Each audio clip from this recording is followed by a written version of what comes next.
It's Sunday morning, man flu, day 3. It's actually not too bad now. Clean the camera off. It's 90% better today.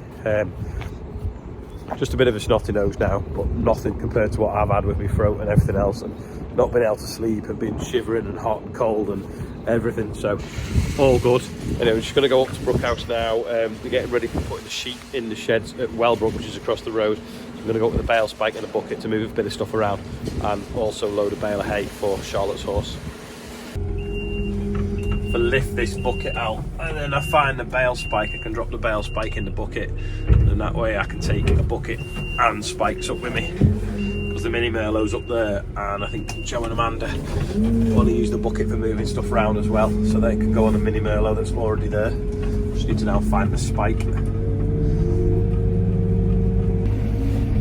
I've been driving around the yard now for about 5 minutes, cannot find the bale spike that I want, so I'm just going to have to take this old white one down here that's not really the best. It's got the spikes kind of in the wrong place, but it'll do for just routing one bale out. There is one there, but that one's no good if you want to take a top bale out near the roof, because obviously the frame sticks up and hits the roof. I've been driving past this field now for the last 2 months since we drilled it, and it has got some green lines on it. The headland is pretty poor, very, very wet. The question is, will it make a good yield? Or, put another way, will a thin crop of wheat pay better than a spring crop of barley? Or, if it dries up in the next few weeks, hopefully we can re-drill the headland and some of the poorer areas and have maybe an average crop of wheat. I don't know. We'll just have to keep our fingers crossed it stays dry. It's drying very nicely now, and the wind this week has helped, but it's supposed to rain again tomorrow, isn't it? So it might be back to square one again, but at least the days are getting longer. This is the great thing about 10-metre telehandlers, whether the Merlots or anything else, is being able to reach over abandoned pumas. So Ian's still got a couple of pumas left up here, but you can reach right over the top of it and get a nice bale of hay out the back of the shed. In fact, equally as well, if anyone is interested in a Corsa, the B or a C shape, with a roll cage in, Ian is selling that as well. So that is available along with that puma if anyone wants one. One owner from new. Trailer's not in the best place, so I'm putting it in from the end. So I've picked the bale from the top backwards and then stick that on there like that, hopefully give it a rattle, and that's that on. Job done. Quick Merlot swap, and then I'll take this across to Wellbrook. So this is Brookhouse, and then there's Wellbrook. It's literally across the road. Joe and Amanda have been mucking out with the 2.5 ton digger. I'm just going to move the muck now with this Merlot, and then I'm going to shoot back, have a quick look at the drill, get a quick shower, get a quick change, and then board a plane to Ireland with Martin. So we're going to go and see Martin's friend Richard Kane over in Ireland, and also go and look at the hog low loader factory, where there might be an interesting low loader there getting made at the same time. We're there. That's like a brick floor, that you see where he scraped it with the digger. An all list house. All nice concrete, nice and dry as well, isn't it? You're not ventured under the stairs yet, no? No. These are good, these though, aren't they? Let light in and then ventilation. Now 1992. Oh, it doesn't say what's on it. Someone can Google it and tell us what's on it, I'm sure. I remember like the Now records coming out. I think Liz had Now 7. There is the bale spike. That is why I couldn't find it at Water Lane, because it's here. That is the problem. Everything is always in the wrong place, or you're looking for it and don't realise it. Someone's left it somewhere else. I don't know why it's there though. Anyway, leave them with that Merlot now. I'm going to walk across, get the other Merlot and get back to the yard. This field here, a little bit of green there, but generally complete waste of time drilling that one. Nothing doing whatsoever. This field here was also supposed to be wheat, but it's completely waterlogged, and someone's fly tipped a sofa. So yeah, great. Hopefully it's not a modern one that's not flammable and I can just burn it, because I'm not paying to get rid of someone else's sofa. Back at HQ, I think I'll drop this by the workshop because it needs a little bit of TLC.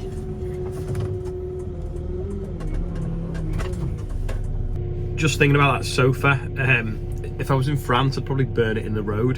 Have you seen what they've been doing now? Anyway, if you look at that, that's a deep ripper ripping up a car park. I thought it was a road, but I think it's a car park for a supermarket. I think Europe, the farmers are so angry about the government's treating them and everything like that. I mean, we've obviously got it bad here with unfair prices from supermarkets. There is quite a bit of government support through SFI, so I want to just sort of make that clear.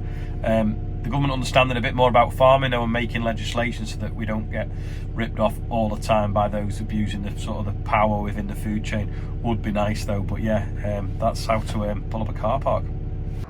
Right, pull the drill out the shed so we can have a proper look at it. There is actually quite a lot of differences. Didn't think there was much when I saw it at the show, but I'll go around and I'll show you. First thing, obviously, the tyres. It's on now, I think the 710 BKTs, which basically means they're a VF tyre as well. So you can run it variable, what's it stand for? Variable inflation or something. I forgot what the VF stands for. But you can run them really flat, and obviously they're a lot wider. The axle doesn't go in and out anymore. You think it'd make it cheaper to build, but it didn't put the price of the drill down. But saying that, if it's worth as much as I paid for it in 3 years, like the last one was, I won't be complaining. The hopper now, obviously, the main bit is all metal. It used to be plastic and split into two halves. So it's now narrower and deeper. They've changed it a little bit. The fact you've got a little switch now for the metering system is now, there's one there, and then there's another one here for doing this one. And then I think there's one on the other side as well for doing the third hopper. So there's 3 metering systems. This is now plastic. That used to be metal under here. Need to open that toolbox though. Let's see what's in that toolbox. We have to get some snips for them. That. Yeah, I'm going to twist it off. There we go. Let's twist that off there. Hope the wind's not blowing too much on the camera. It's a bit windy in the yard today. Let's see what's going on. Oh, look at that. Got little racks to put the metering wheels in now. So you got 1, 2, 3, 4, 5, 6. Let me go around the other side. If we go around this side, the wind's coming in from behind the camera. Let's see, we've got a box there full of stuff. Nice.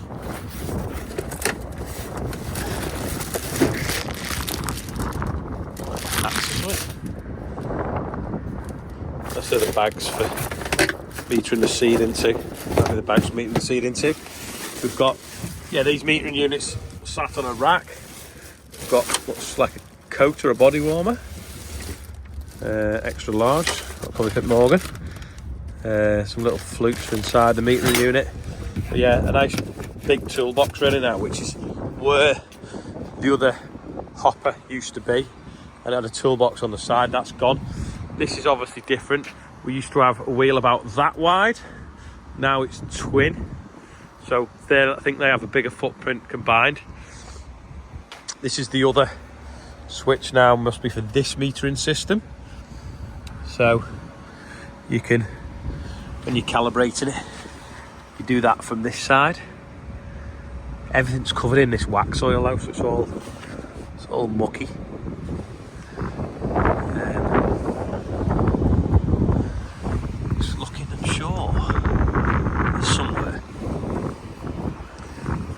half width shut off. Can't remember how it works. I thought there was a valve somewhere. It moves. Can't see it anyway. I'll have to speak to them where that is, but you've obviously got the twin airflow pipes. One feeding the left, one feeding the right. Back looks similar in the fact that you got these huge rams that fold it up and down. They've got clamps on them here now. I think that they're just the height. So matching your drawbar or your tractor depends on how much them rams come down, because that whole frame lifts up, folds out and round, and then drops down. That arrangement is obviously identical to the one the Coulter design's, not changed at all. Still air braked as well. I'm a bit confused here though about the half width. So if you imagine when it meets the seed out, it drops into both air streams, and then if you just want to use one side of the drill, that thing opens and closes a flap. But I'm sure the other one had an actuator on the top to do it. Well, that's not got an actuator on it. And that one doesn't look like it has.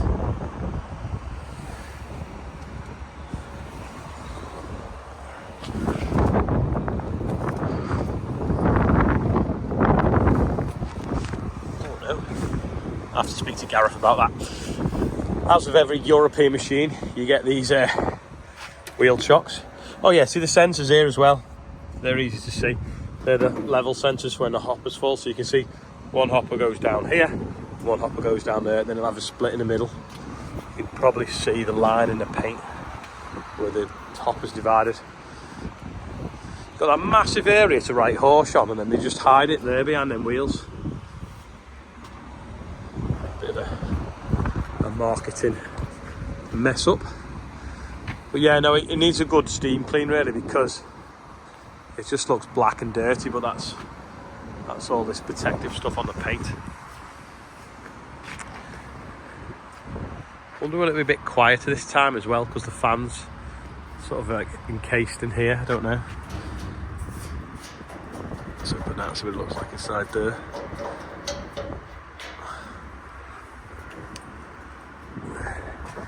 There's the fan in there.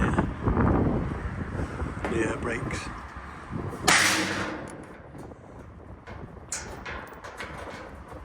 Put that back on before we lose it. I don't know what that is. It must be like the ECU or something.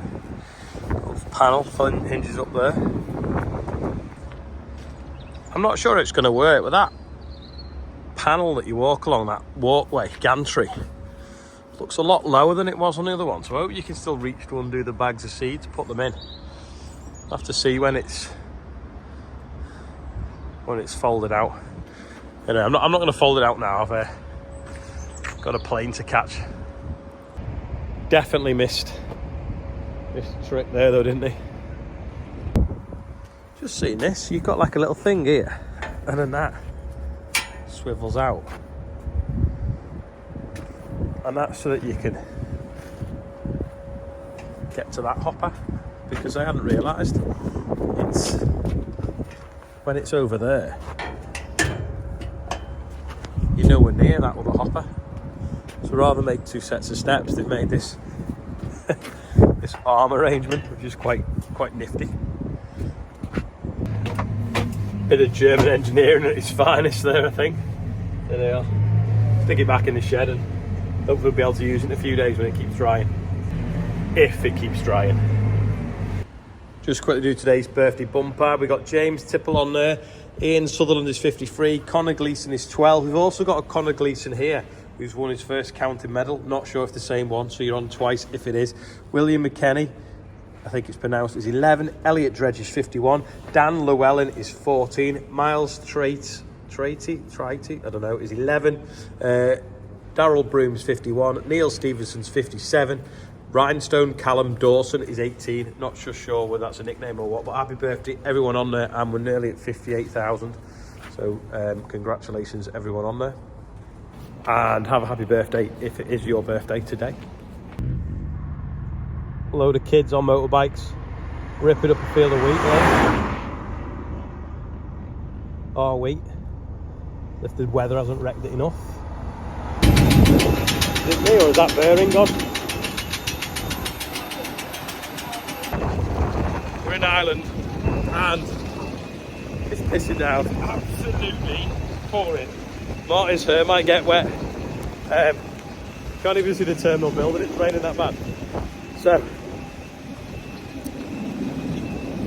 thanks for watching and we'll see you all tomorrow. It's stopped raining, we are I think in the business district of Belfast. Gonna check in, so tune in tomorrow to see something interesting and thanks for watching. See you tomorrow.